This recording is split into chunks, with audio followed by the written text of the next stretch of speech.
Во текот на изминатиот ден, полициските службеници и припадници на Велешката полиција извршиле акцијска контрола на пешаци во однос на почитувањето на мерките во сообраќајот. Надлежните информираат дека е регистриран 21 пешак од Велес кој направил прекршок во сообраќајот. Покрај Велешани по основ на оваа мерка писмено се упоменати и 6 лица во Кавадарци и 11 во Неготино. Контролата е извршена од 8 до 12 часот вчера.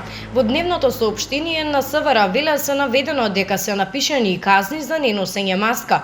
Во изминатите 24 часа има напишано поголем број на казни по овој основ во споредба со претходните денови. Казнети се 57 лица, од кои 42 во Велес, 10 во Кавадарци и 5 во Неготино. Против овие лица ќе следуваат соодветни мерки. Казната за неносење маска е 20 евра, но доколку се плати веднаш или во првите 8 дена, истата се преполовува и изнесува 600 денари.